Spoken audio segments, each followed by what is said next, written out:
Thoreau is located in a very old, exclusive, well-to-do area of Madison. And I would say the majority of our parents that live in the neighborhood are white. And then the other half of that's probably half of our school. The other half are students who are bused in, and they live across the highway, the Beltline, and they're students of color and students of poverty. In the beginning, before we had Circle of Support, we were doing a lot of things correct, and we were really looking at our data, and we were really seeing the real truth. We were using our data correctly, and we were saying to ourselves, our African American children are not progressing at the rate that we thought they should be. So we decided we really needed something else. We felt like our African American young men felt school wasn't for them, that this wasn't their place, that they didn't belong here. Circles of Support, it's based on roughly two ideas. One is that whatever the problems are in a school, the solutions exist there as well.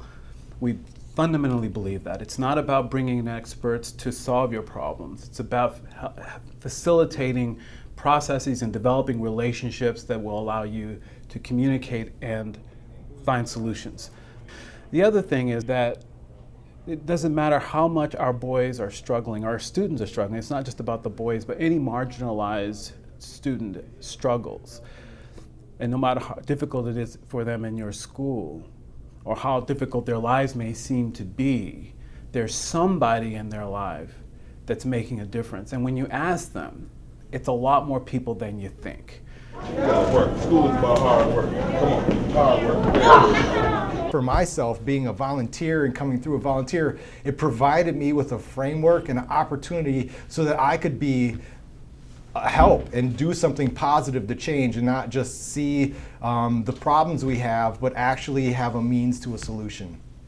For me, it helps like build that relationship with the child through the mentors in the Circle of Support program. I've also seen for the kids, especially kids that are a little bit more reserved or have anxiety issues, that as the program goes on, they start to feel included in something. They start to feel proud of being a member and part of this Circle of Support. Give me some. That's what brothers do. So it's not just teachers, it's not just big brothers, even we can help each other to be successful. It's a time that I get to spend with my friends, my brothers, and it's just really special to me because I just really like it, and I like to hang out with my friends. That first year, it was like, you had a lot of kids that were, were the ones that would storm out of class, cuss at teachers, do stuff like that. And as we started meeting, it was a weird thing. As we started coming together more and more, I saw them benefiting from the group work of just, being able to come into a space and talk about things and, being told positive things about themselves. The behavior is better now because they helped him calm down. They helped them calm down and focus more on learning than goofing off. We learn about stuff like being respectful and responsible for our stuff. We learn about respect, discipline, and safety, and how to behave. And so when we walk out of the room, we know how to behave and how to do what we're supposed to do. Our African American young men have become much more successful, have become much more academically and behaviorally successful. I also really see the staff has a better understanding of what all of our children need to do to learn.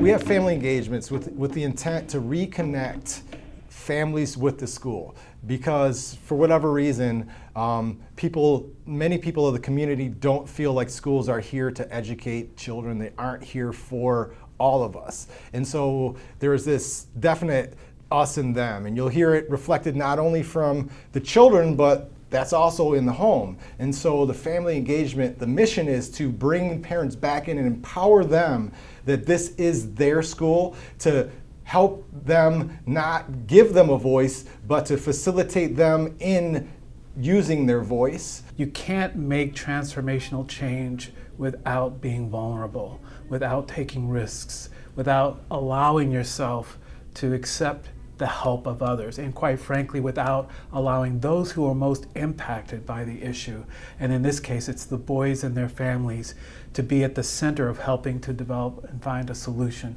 to those problems. And they've done that really, really well.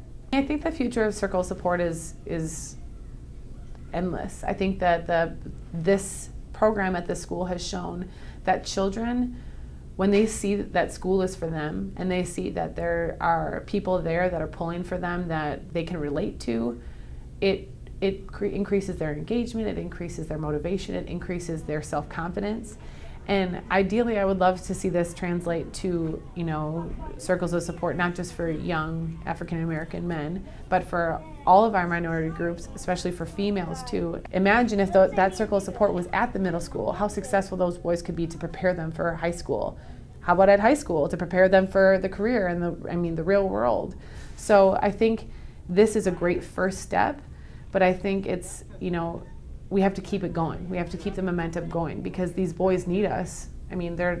Think of the dropout rate, think of the graduation rate, think of how many young black men are in prison. We need this program to continue on for all stages of our children's lives so that they feel supported and that school is a place for them.